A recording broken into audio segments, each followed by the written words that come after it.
panel a combination of Dutch and American companies and organizations, so we balance it out and we get the perspective of both sides of the Atlantic about sport, and sometimes very specific about sport.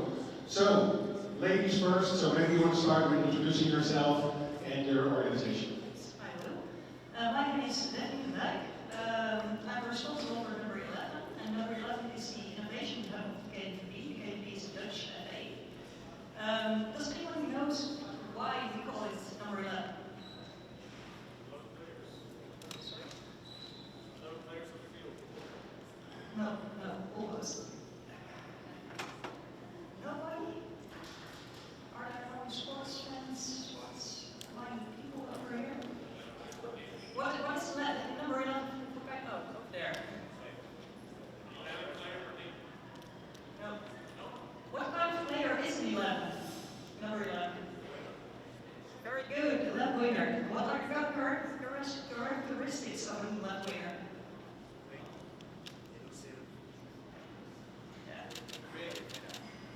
That's what we do. We are the innovation hub of Dutch football, and we co-develop the Dutch football with partners. Some of our partners are here. Sarama is sitting over here. It's there. USFC Sport and Cyphers are with me.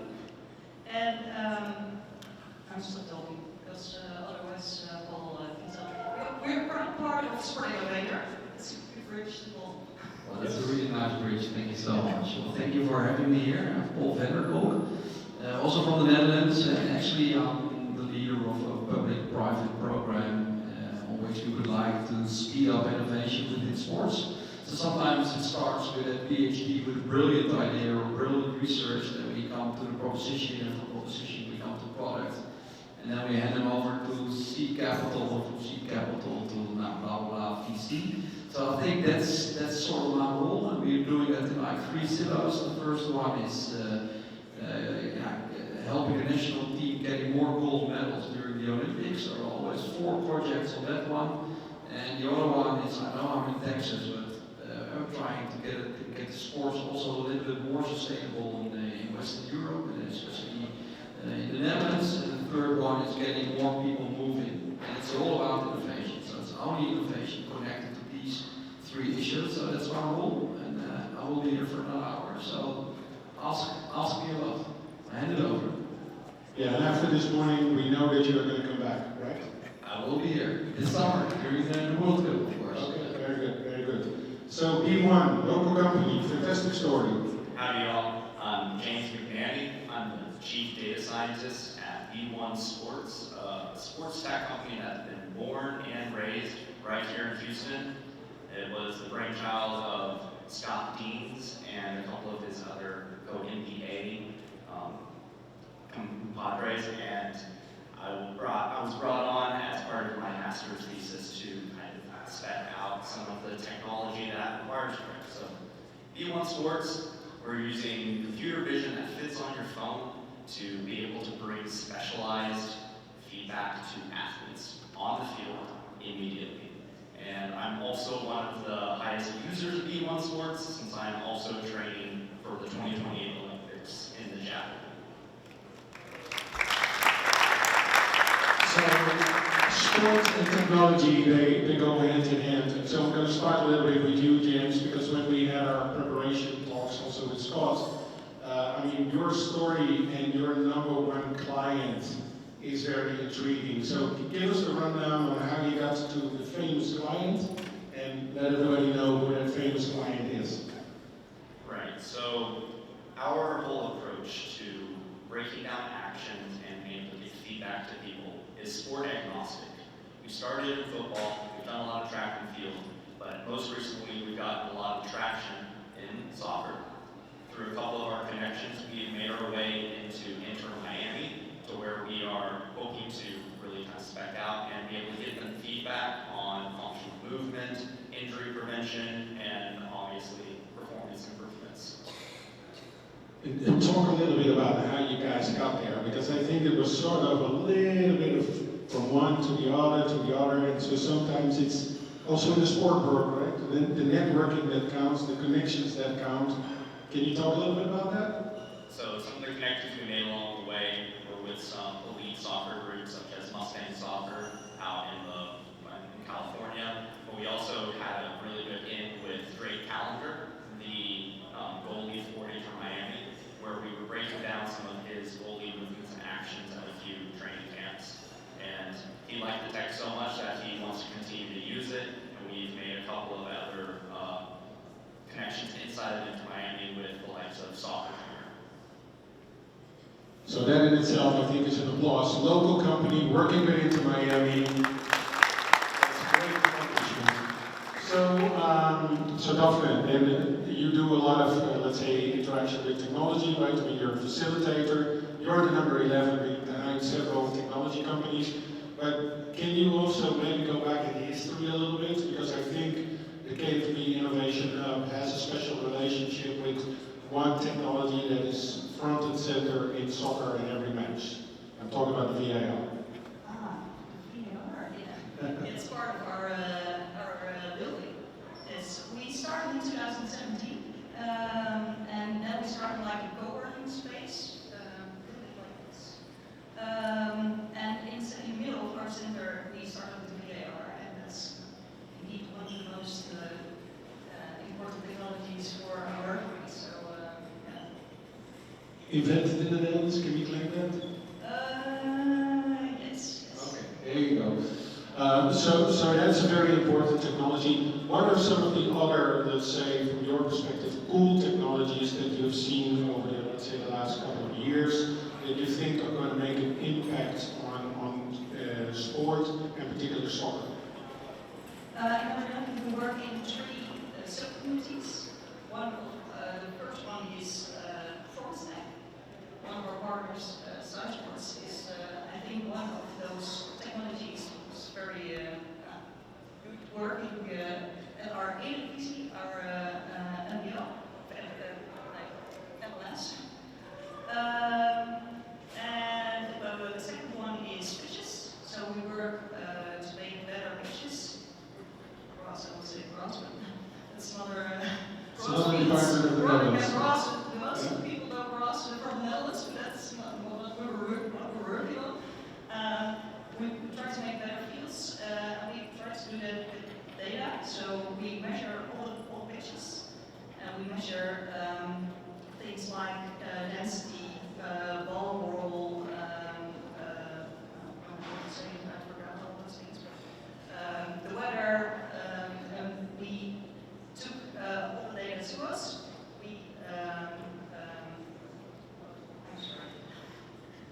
We discussed it with our field managers, with clubs, and we tried to find out what are the biggest problems in the Netherlands. So where can we help clubs with to make the grass fields better pitches? And there are some technologies like UV lights. We can bring it further. Okay. And then, so out of curiosity, so yesterday you were at Shell Energy Stadium, right? They have a very nice grass there. So what was your impression and what was going through your mind when you saw that very nice green pitch? I've already asked her, is it a turf or is it a hybrid field or is it a natural field? But it was a natural field and I was blown away because it's very hot here. And in Holland we also have a lot more heat and also very wet summers. So we also have to find out how can we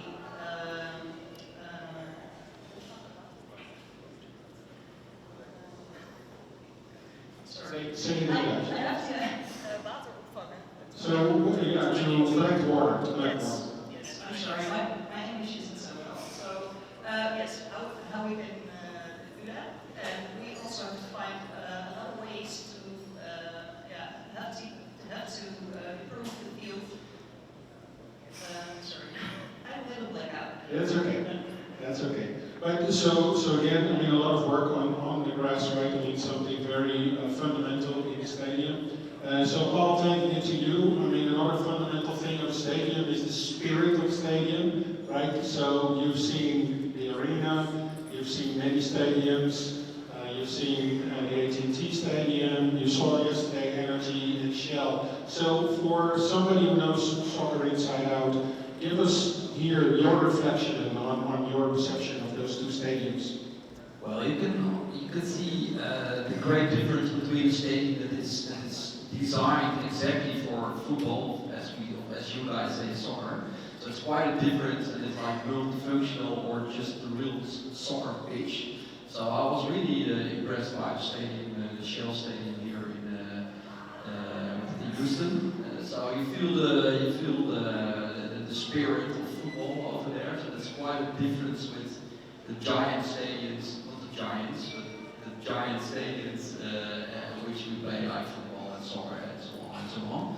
So yeah, that's what I like the most. But in the end, you need during the World Cup, you need like 80,000 people in a big venue. So you need these giant stadiums during World Cup. And well, I think it's a bit challenging to get the atmosphere more like a soccer stadium.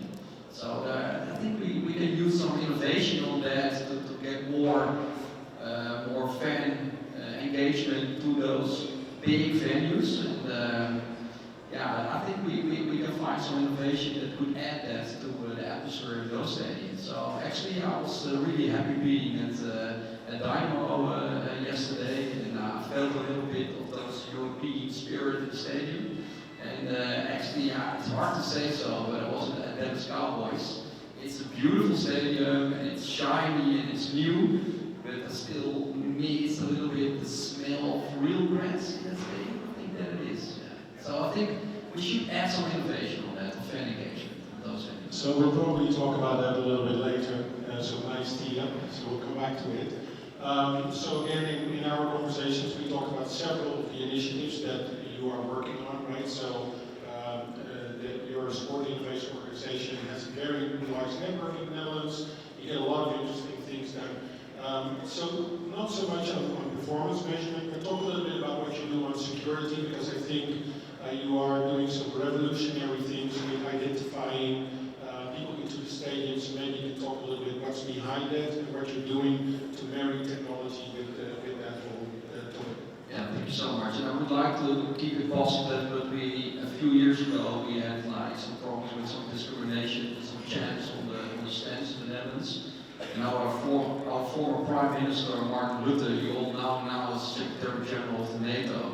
So yeah, it's good to start in the Netherlands, and you can end it everywhere. But he just wanted to end it, and he made a really big budget to come up with smart technology to ban those chants in the stadium. And if there was still a chance going on, he said, okay, I want to find them and I want to bring them to justice. So actually, we're now creating together with the Dutch industry a new sort of ticketing system, on which every person is identified by his passport, by his cell phone.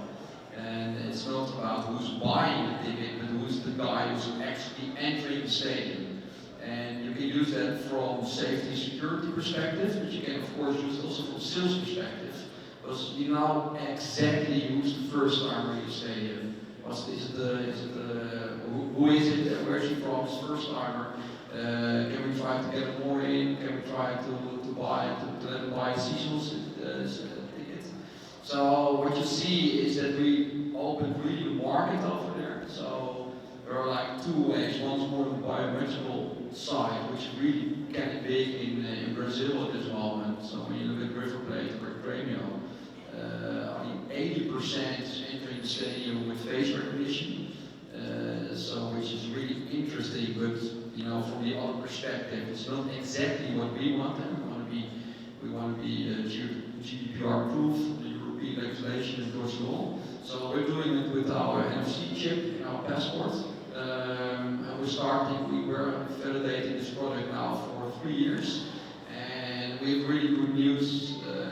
Feyenoord, with the Champions League club, and also PSV Eindhoven, they just signed to adopt this product, and next year everything will be digital, as they say, it will be in your pocket. Everything of my club will be in your pocket. So tickets, information, fan engagement, it's all in the pocket. So we're almost there, and And do you think that that is, let's say, in international context rather revolutionary? I mean, is that something that you would love with those Dutch companies to bring, let's say, here to the US and to the stadiums here? Yeah, I think it will fit perfectly for also the US stadiums. We're looking at ticketing sales, it's all dominated by FIFA. But you can really use it for, like, you know, your employees or tourists coming in, so now they have to go to the reception and say where they are, and the identification over there. You can do it all at one time. And then, so I think there will be lots of chances also in the US market. And we had some talks yesterday, and I think they were very positive. So I will bring them in connection with Dutch companies over there. Okay. And then I want to step on to one more very important theme that brings us back to sport measurement, right? I mean, so in our prep talks, you told me that we want to win a lot of medals, right? I mean, we're great at winning medals, but there's even science behind winning the medals. So talk a little bit about that project and sort of like what was the trigger behind it and how are we doing with measuring performance and winning medals? Yeah, so as I told you all, we're in a sort of governmental public-private program on getting the industry in, science in, sports in, of course, the government in with a really small budget for Dutch, for American eyes. We're just a small country, 20 million people live in there. So we always have like 4 tickets for teams. They can qualify for a research project to get faster, better, higher, or whatever.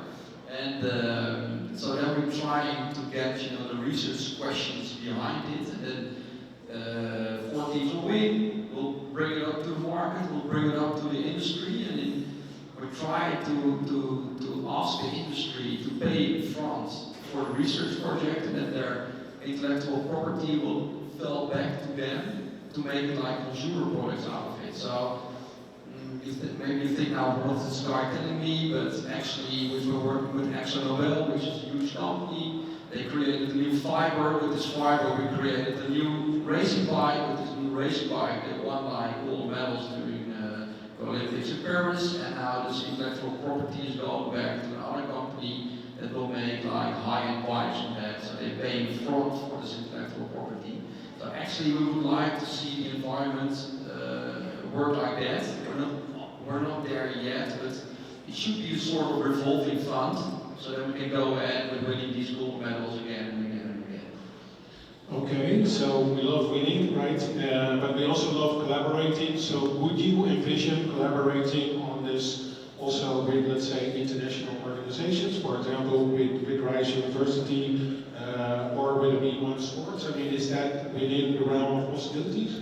Yeah, so I'm here to get inspired by the US environment and sports, of course, but on the other hand, I also would like to spot some nice innovations that can make our country and our society stronger. So it's not only like in elite sports, but also just the average Dutch guy, which is like 2 kilos too much, or says, I'm not that fit anymore, and I'm sitting like 6 hours a day. How can we make him fit?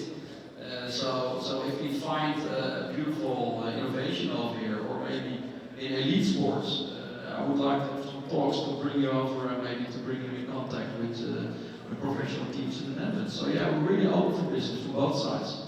So that's maybe a lead into you, James. So how does it work here in the US, or maybe specifically in Texas or Houston, right? I mean, for you guys, I mean, do you work a lot with universities? I mean, what is sort of that relationship, and what does that then do to the overall product creation? So currently we have a partnership with the entirety of Rice University's athletic department. And what that includes is we go and we collect data on every single sport. And we are collecting data around speed, around agility, around functional movement. And a lot of this and a lot of sports measurement comes down to a couple of ideas that are really prevalent in sports. One of them is you can't get better at what you don't measure. The second thing is this need for these athletes as they're trying to improve, to try to get 1% better each day. Currently, a lot of those outputs and those measurements are whether you made a goal or not, how fast you were moving on the pitch, or how many reps of something you did. But there's not a lot of look into those inputs, into how were you running to create those speeds? What was the leg swing like to create a miss versus a make? So what V1 Sports does is we make partnerships with these either sports groups, these teams, these foundations, or these colleges like Rice University. We go and we talk to them and say, hey, we have technology that we think that you guys can use, not only to help you improve, but be able to track and keep your athletes healthy and get them back into play. And then in our talks and how does that relationship work, we end up going out onto the field where the athletes are playing. Not in some facility, not having them put on a bunch of sensors or wearables, but we go to the place where the athletes are playing. We get videos, and then we can break down how they're moving from biomechanics, just using computer vision that fits on your phone.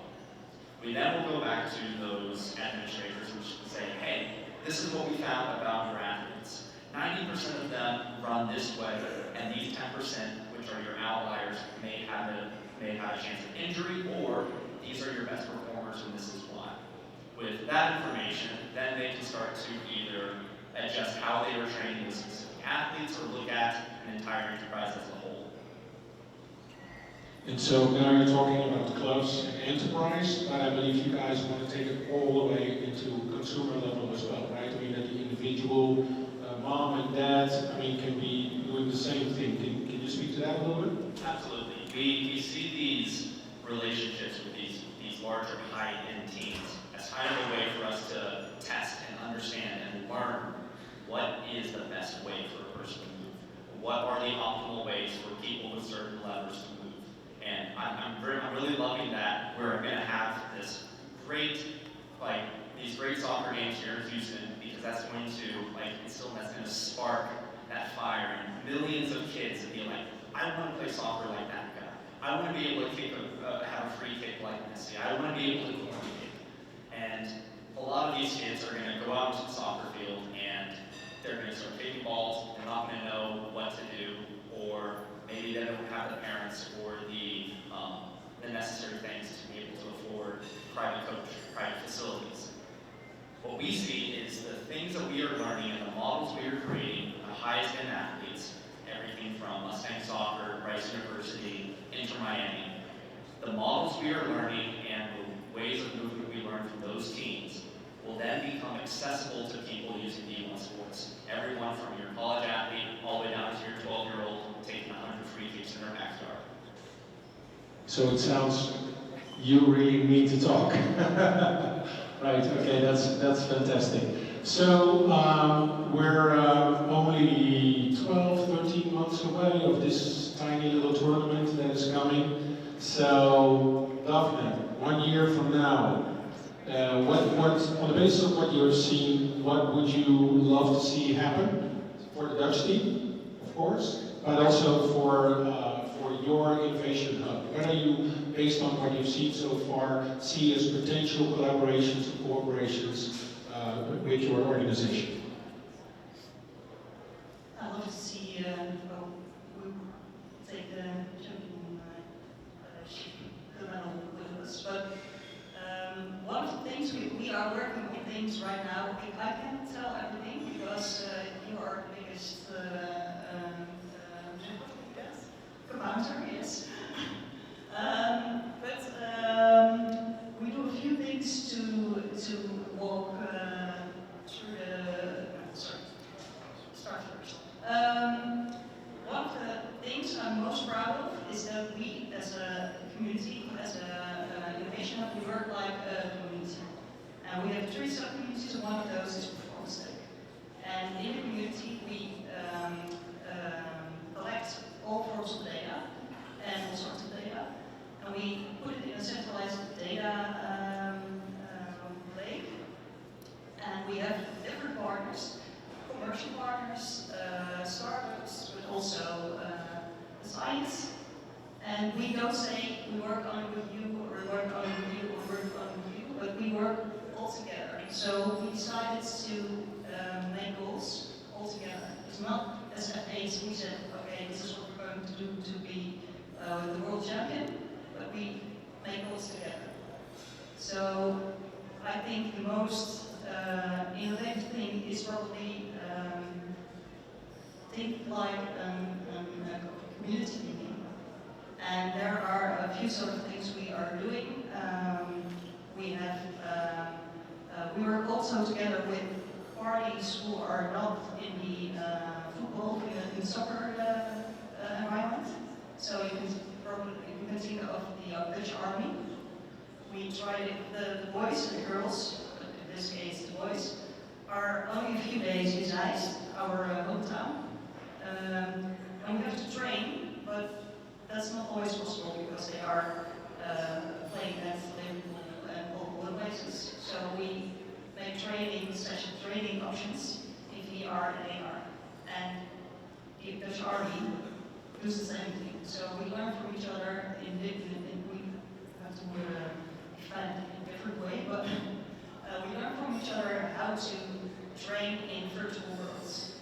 But we also learn from gaming. So we also started to use smart gaming. Everybody knows FIFA or the FIFA game. We also are looking how can we learn from specific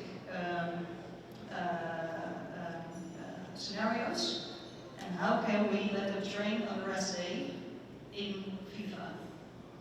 Okay, now that is interesting, right? I mean, so if you love gaming and if you love soccer, you go to your organization and you're going to be good for... So we don't learn only from the parties who are here, we work also together with, but we also learn from other companies and other parties. Okay, and then in this arena, the obvious question, so any international collaborations? I mean, or is this just for the Netherlands, or your doors are open for anybody who loves soccer? Doors are open. The doors are open. Okay, so for you Houstonians, Texans, I mean, you heard it, right? I mean, so this is a very interesting place in the Netherlands. Now, Paul, for you, sort of the same question, right? So dream a little bit, 1 year from now. What are we going to see with the Dutch soccer team, but what we're also going to see as a result of what you're picking up this week? Project a little bit. Yeah, I think it's a little bit European style, is a little bit other style than the US style. Because the only thing I heard here is like profitability, business, equity, blah blah blah, which is of course really good to have like a healthy economy. But the mission we have is that we can use also like this elite event, this World Cup football, to get more people moving and get inspired by top sports, by elite sports. So yes, of course, I would like to win the World Cup for the first time. We're 3 times we're close. We only have like the Cilios between us and the World Cup in South Africa.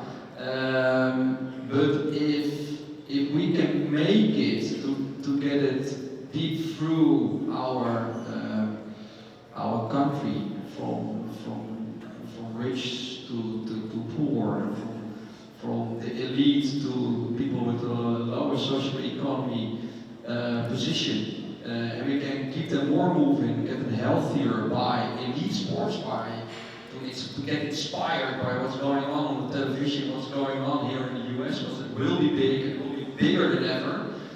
So I think we should really, we should really use this event to get everyone moving, get everyone on the street playing soccer, think about food, think about movement, think about healthy lifestyle.